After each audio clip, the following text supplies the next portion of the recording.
Hey everyone, it's Ryder from Skip. I hope you're doing well. It's Saturday, July 3rd. Important video today on 4506T tax transcript potential changes. This would be huge news. It's the news we are anticipating next week, and there are clues as to what may happen to speed up these EIDL loan increases. I'm going to talk about this new SBA procedural notice that came out a couple days ago, what it means for everyone waiting for EIDL loan increases, and what we've heard from our SBA contact as it relates to this. The changes aren't finalized yet, but what I'm about to show you is good news, so be sure to watch until the end. Thanks so much for subscribing and liking this video so others see it. Hope you have a great 4th of July weekend. Let me dive right into the procedural notice. This was a letter that came out on June 30th to all SBA employees, 7A lenders, and CDCs, so private lenders that give out loans on behalf of the SBA. The subject, extension of temporary changes to 4506C tax transcript verification procedures. I'm going to read through this so you understand the language, but basically what the SBA has said they may do, removing the 4506T requirement for EIDL loan increases,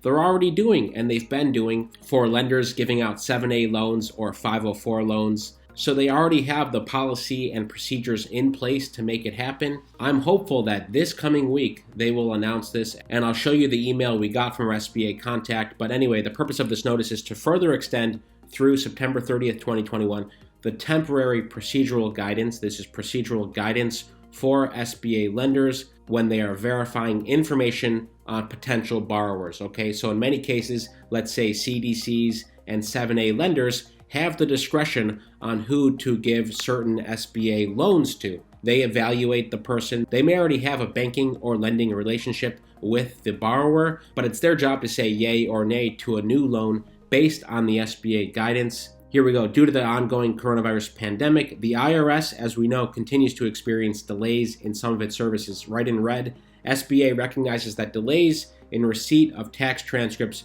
will affect the ability of SBA lenders to comply with the loan program requirements to verify financial information of the borrower prior to the first disbursement of loan proceeds for a 7A loan and prior to submitting the closing documents to SBA counsel for 504 loans. So basically what they're saying here is we know the IRS has delays, and in many cases you won't be able to get those verified tax transcripts from the IRS. So here is what you can do instead. By the way, about 7A and 504 loans, these are different loan programs from the SBA. The 7A loan program is the SBA's primary program for providing financial assistance to small businesses. Here's a quick snapshot of the terms. Maximum loan amount of up to $5 million.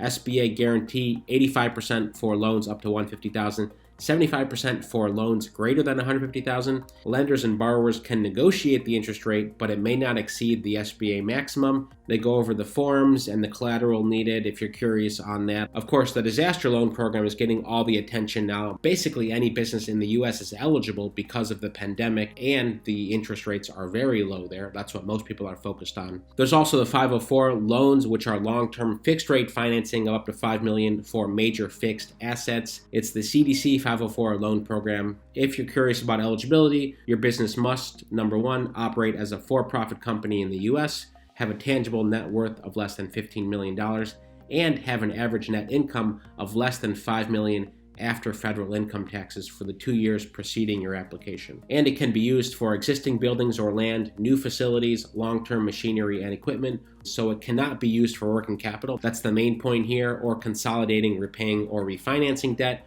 or speculation or investment in rental real estate. I just wanted to share about those programs in case you're interested. We haven't talked about those much because of the attention the EIDL programs have gotten. Anyway, in red here, if the SBA lender has submitted IRS Form 4506C to the IRS and has not received a response from the IRS within 10 business days, which, by the way, is much shorter than most of you have been waiting for EIDL loan increases. Most of you have been waiting 6 to 8 weeks, if not more, at this point. You went to your SBA portal, you toggled to select your loan amount, you click submit, and it has been pending final approval for several weeks. That's the case for most of you. 15% of you have gotten EIDL loan increases approved. The number last week was around 30,000 approvals, so maybe now it's up to 35,000 or 40,000 EIDL loan increase approvals if I had to guess. Still substantially lower than the millions of people who've requested EIDL loan increases. Okay, if it's been 10 business days, or if you've received an incomplete copy of the tax transcript,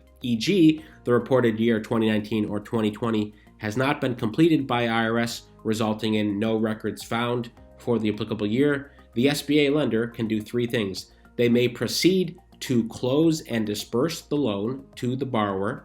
Number two, they must document its file with a dated copy of the second submission. And number three, must perform the verification and resolve any significant differences discovered as soon as the IRS response is received, but in no event later than 6 months from the date of the note. So basically, they have 6 months extension to then get the tax transcript and verify and resolve any significant differences. That's key. Basically, it's saying borrowers will get the benefit of the doubt. You, as a lender, know the borrower potentially, but sometimes you don't know the borrower.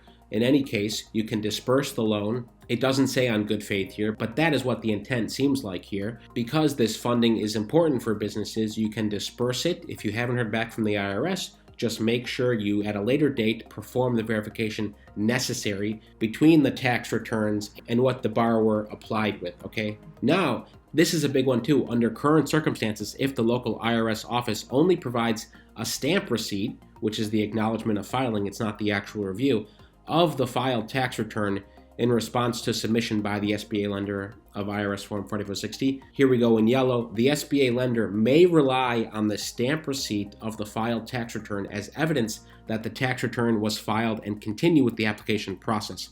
However, in red, the SBA lender also must obtain a certification from the applicant that the tax information provided to the SBA lender is identical to what was submitted to the IRS. So basically, more certification that what you submitted is correct, even if it hasn't been fully approved and reviewed by the IRS. So we know this exists. Again, this is only for 7A loans and 504 loans. It's guidance for the SBA approved lenders on how to handle approvals for borrowers that come to the lenders, that this has been extended through September of this year, that they don't have to rely on 4506C back from the IRS. This is what we're all hoping for EIDL loan increases. This is what's been hinted at by the SBA that they're working on getting rid of that, because they keep saying the holdup is with the IRS, so they can absolutely make a procedural decision to change that. And this is what I expect, hopefully next week, which I believe would substantially speed up the process of EIDL loan approvals. For most of you, we're talking tens of thousands, if not hundreds of thousands of dollars to help your business. 30-year loan at 3.75% interest. That would be incredible for many of you. Here's the email I received 2 days ago from our SBA contact about this procedural notice. They confirm it's an extension and applies to SBA 7A and 504 guaranteed loan programs, not the COVID EIDL program. But this last sentence here is what I want to point out. Some more changes are coming on the IRS tax transcript delay. Sorry, I don't have any more information to provide on these changes just yet. So they're not announcing anything officially yet, but I do know they've been working on these changes for at least a few weeks. So I'm hopeful that something will come very soon after the 4th of July holiday. And there may or may not be action needed on your part. What we've heard, generally speaking, is the SBA doesn't want to add more action needed because every requirement for more action means there's drop-off. For example, originally with the EIDL loan increase, you emailed in to ask for an increase, but then they switched to the portal. And what we've heard is there's a whole group of people who emailed in about an EIDL loan increase who never went to their portal. So there's a bucket of people that have expressed interest but never did the new process. So every time they change a process and require action,